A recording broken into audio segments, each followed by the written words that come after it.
I'm Matt, so I'm one of the co-founders at FX. I'm not called Tom, like these three. So Tom's my other co-founder.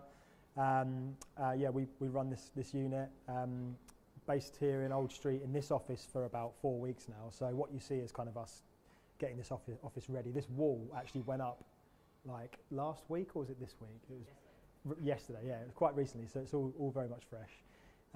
But we've been working in connected TV now for a long time, probably about 8 or 9 years. And we began as a business for about 13 years. So for a large part of our existence, it's been all about connected TV and OTT. And I'm here to talk to you today about one of our client projects, Dyn, just to kind of like give you insights on how we approach CTV, because it's, you know, in a way different from maybe how others approach it. And hopefully it gives you some insights into maybe things you can apply if you're building CTV apps or designing them or testing them. Like I said, CTV agency, we have a team that spans many domains. So we have product people, we have designers. Tom heads up the creative design department. So if you're interested in design, chat to Tom afterwards today. We have Adam is somewhere around here, maybe hiding behind that TV over there. He's our head of technology. So if you have any technical questions around building for CTV, talk to Adam. If you can't see Adam now, ask me later and I'll find him for you. And then we've got Martin over here who heads up the quality engineering team. So if any of you are interested in how we automation test, chat with Martin. And then Arif over here heads up our QA team. So if you're interested in how we manually QA projects, chat to Arif. As you expect, loads of the team are working remotely today, kind of because we were worried about noise. And I think we've kind of managed it well. So thanks to all the team that are listening in, maybe remotely. Cool. Before we get started on this particular project, I'll give you a flavour as to the sort of clients we work with. So we are the team behind the BritBox International application that you can find on Comcast in the States and devices across the world. We're the team that built the Eurosport Player application many moons ago now. That went live on PlayStation, Xbox, Samsung, Android, all sorts of devices. We work with Dyn Media to build the connected TV application for their devices. Again, that's the likes of Samsung, Amazon, LG, Android, Apple, all that kind of stuff. We've done loads of great work with UK TV Play. S4C is part of the BBC. It's the kind of Welsh instance or arm of the BBC. We work with those guys to get their app live on Freeview. So again, we have a bit of knowledge around Freeview. I'll talk about that. And then there's a littering of other clients on there as well. But the one I'm here to talk to you about today is a client of ours named Dyn. So who are Dyn? So you probably don't know them, but Dyn are a sports rights kind of like holder and broadcaster in the DACH region. So primarily they're set up out of Germany. They're owned by a big media conglomerate in Germany called Axel Springer. And essentially they noticed, they're a startup by the way, they're about 2 or 3 years old. And when they started, they noticed that there was huge demand for one sport in particular, which you can probably all guess, and that's football. And their kind of dream was, well, why don't we provide a home for all those sports that aren't football, all those like tier 2 sports. Why don't we collate them all together and then provide a single streaming service so that people can sign on, access that, and then consume content like volleyball, handball, and I think table tennis and hockey and stuff like that. So that was the concept of Dyn. And when we started with Dyn, it was essentially a complete greenfield project. So there was nothing that pre-existed. They'd gone out there and procured loads of third parties to cobble them together to build out a complete OTT suite of applications. And they obviously called upon us for the connected TV piece. So importantly, the back-end infrastructure was done by a company named Delta Trade that some of you may be aware of. The mobile and the website was also done by Delta Trade. And uniquely in this instance, the identity management or auth, whatever you want to call it, that was done by Dyn themselves. So they made the decision that they want to own that piece of the puzzle because it's quite, it's quite high priority, right? That identity management, user data, they wanted to own that. But why did they choose us? So we're widely known as connected TV specialists, and obviously this was to deliver a particular part of the puzzle, which was connected TV. So that was very, very important to them. We had lots of experience with set-top boxes. I mentioned Comcast, but we've worked with things like Sky and Freeview and YouView and all sorts in the past. So lots of experience around that. Lots of experience with bespoke API integrations. So the way we approach integrating with different services isn't like, oh, we've got that before, it's pre-integrated with our service. It's like, chuck us some docs, let's figure it out. As an agency, we're kind of unashamedly agency, and I think a lot of companies try and say they're product, and we're not like that. We're very much agency. We deliver things bespoke, and I think they liked that kind of customer service element to it. We have loads of experience building for live video playback, which was important for Dyn because a lot of what they were broadcasting was live handball or volleyball games. We've got experience with sports clients. I've shown you that on the previous slide. And then we have agile teams that are familiar with delivering large-scale projects. I think probably the biggest project to date that we've delivered is probably Discovery Plus. So we've got loads of experience delivering large-scale projects. From the horse's mouth, though, so this is Andreas from Dyn. Just a quick quote as to why he said they chose us. So pushing the limits, which is great to hear, but really launching with high quality in mind, and I'll come on to what that means to us in a bit. So what was the mission? So Dyn essentially come to us and said, we want to connect the TV application and we need to launch on Sky, Magenta, Android TV and Tizen in time for the handball season. And I think they approached us in December of a particular year, and handball season was August, I think it started, the following year. So we only had, what's that, 6 or 7 months to deliver it.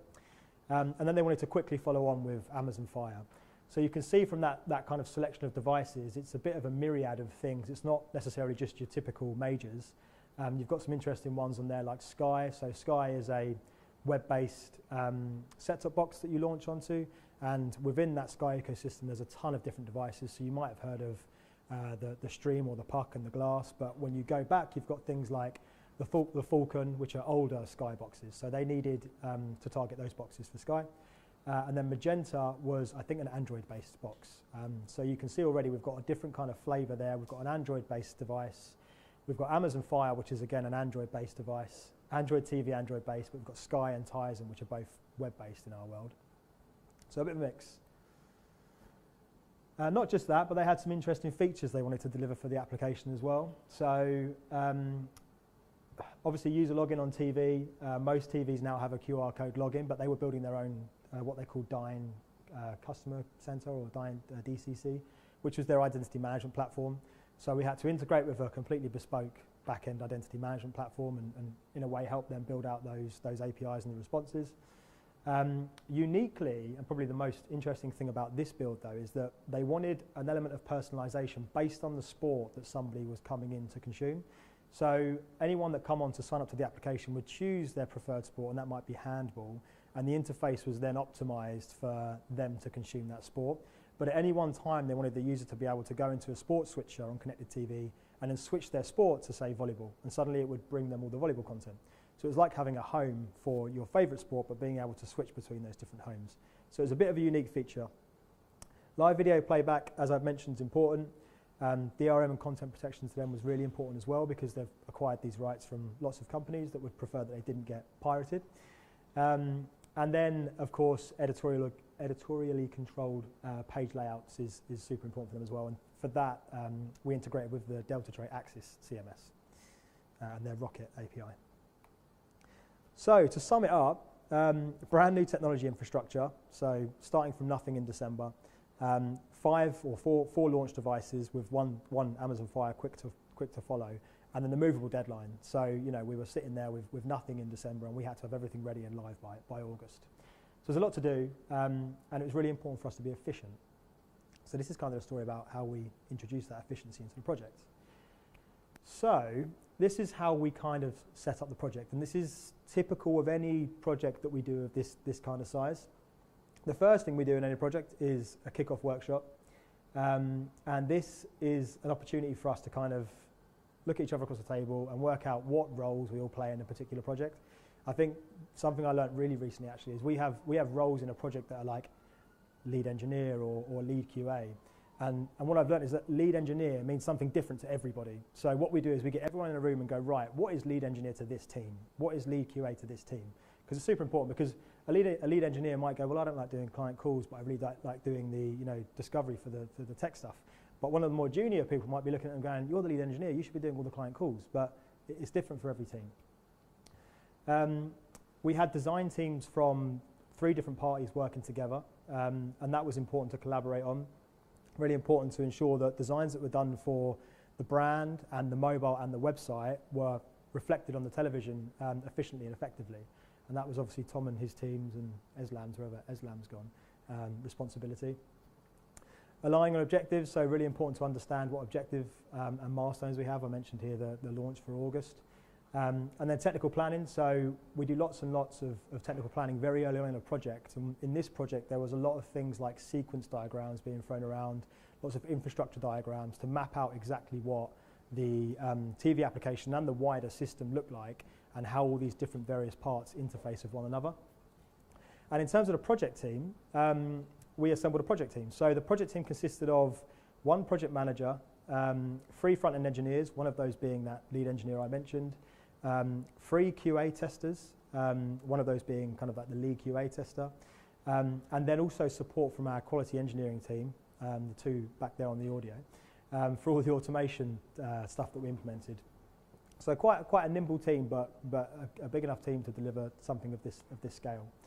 And then, of course, we put in place our ceremonies. We run agile, so things like stand-ups, retros, sprint planning, all that kind of stuff is put in place.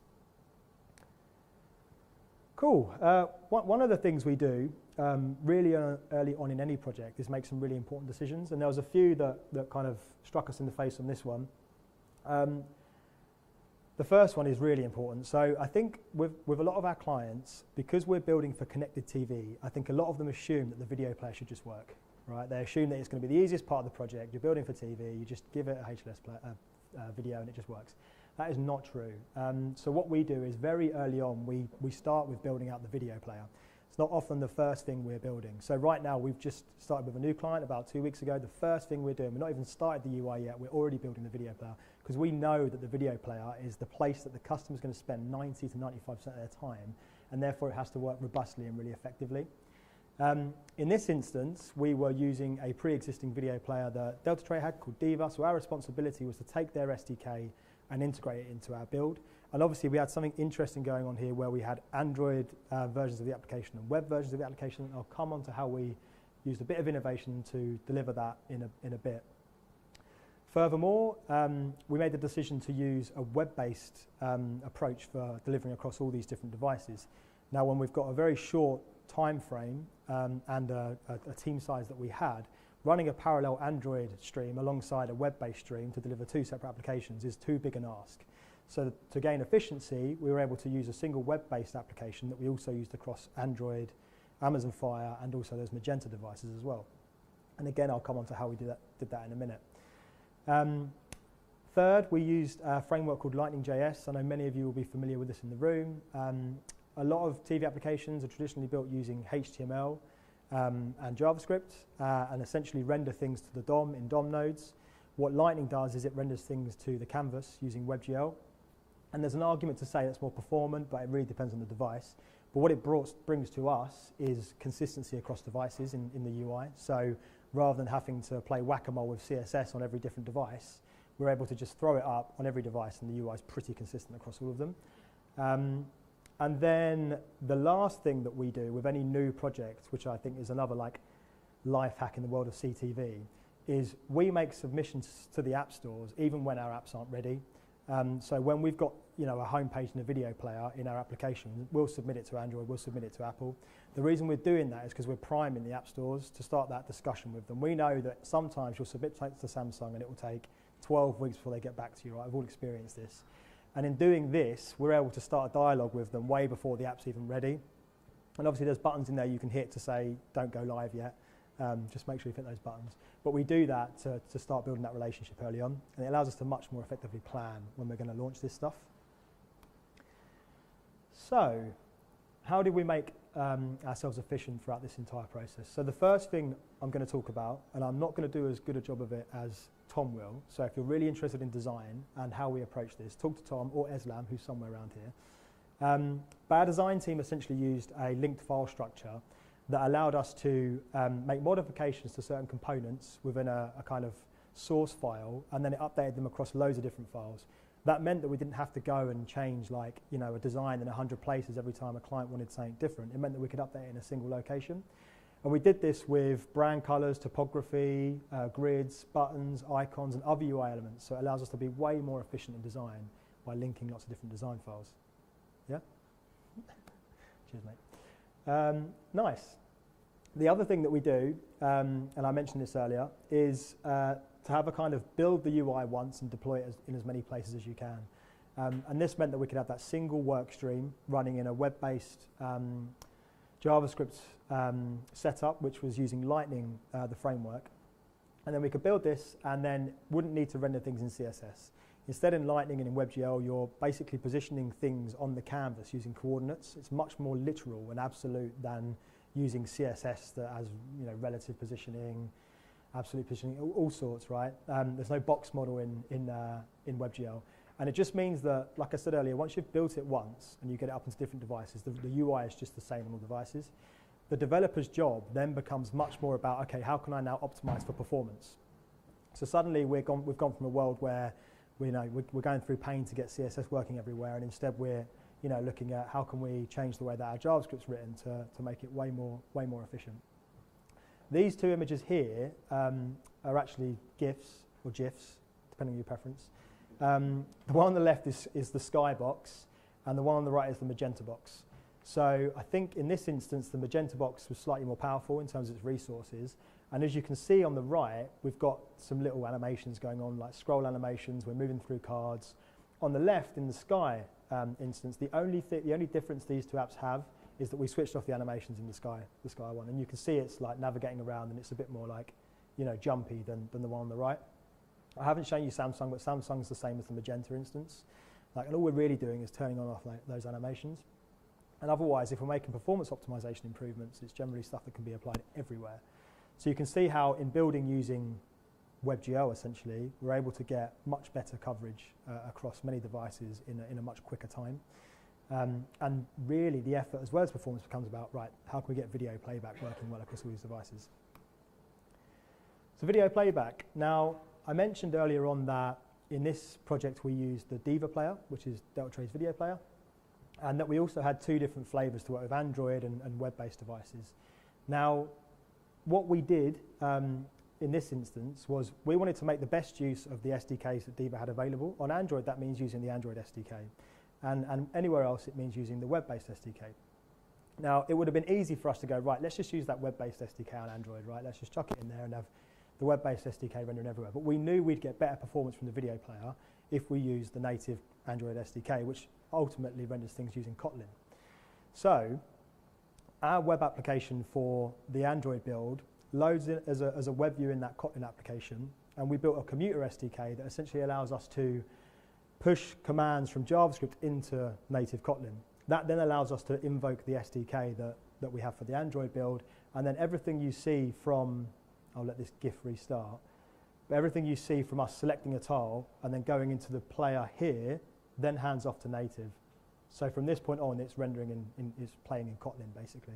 And it allows us to get the best of both worlds. We can run the UI using Lightning, which has relatively comparable perceived performance as the native. And then when it comes to video player, we hand off to native, and then that kind of takes over. We could, even if we wanted to, render a Lightning interface for the player on top of a native Kotlin playback if we wanted to. That would allow us to then play and pause using icons that are written in WebGL. But in this instance, we didn't. We styled the playback controls in Kotlin.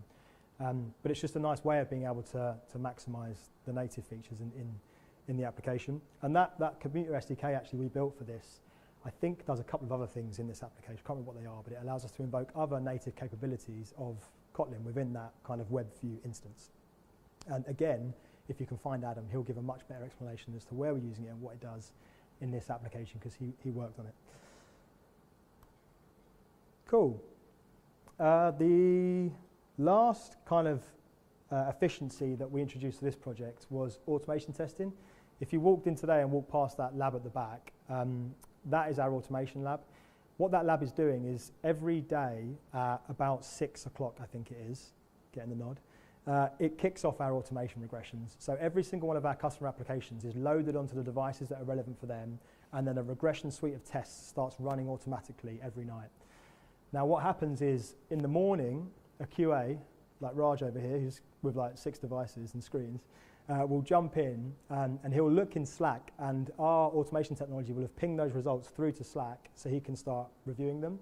And in this screen, actually, This Slack image here, what that's showing you is it's showing you the test run, so the big block is the test run, and all the individual numbers are, if they're in green, the tests that started passing that were previously failing, and underneath that you've got the tests that started failing that were previously passing. Now for those failed ones, Raj or a member of the QA team will take those and then interrogate them a little bit more, because he's trying to work out, are these flaky tests, or are these things that should have passed? Has the app changed in a way that we haven't quite updated test cases for yet? And then once he's done that, if it's a legitimate fail, he'll then jump on to stand up with the team, which will happen around 10, half 10 in the morning, and then can straight away explain to the team what's going on. The great thing about this is that we do this against, I think it's the main branch on most projects. So anything that a developer has pull requested into a main branch gets tested as soon as they've done it, basically. So they can come in the next day and they'll go, oh, right, yeah, I know exactly what that is because I pushed it in yesterday. In the past, when we weren't using tools like this, a developer might find out about an issue they've introduced to a project 3 or 4 weeks after they've actually introduced it, which is much more painful. They can't, I've worked on 100 things since then. What specifically was that? So that automation testing really allowed us to be a lot more efficient in the project as well. So, looking at time, I'm pretty good for time? No, I've gone over. Yeah. Okay, this is the last slide. So yeah, that was it really. So the summary is that we made it. This is the team in our other office, our old office, celebrating the launch. We actually had a watch party watching the handball game of the season, the first handball game, and yeah, we absolutely smashed it. So not long after launching onto all those devices, we followed on with the Fire TV device and have since launched on LG WebOS, Whale OS, Apple TV. It's been a huge success. So hopefully that gave you a bit of an insight into the things we do that make TV application development, when you're approaching it bespoke, a little bit more efficient. And I encourage you, if you do want to chat more about it, to speak to the team members I mentioned earlier. They're all up for a chat. But yeah, thanks everyone for listening, and any questions, let me know.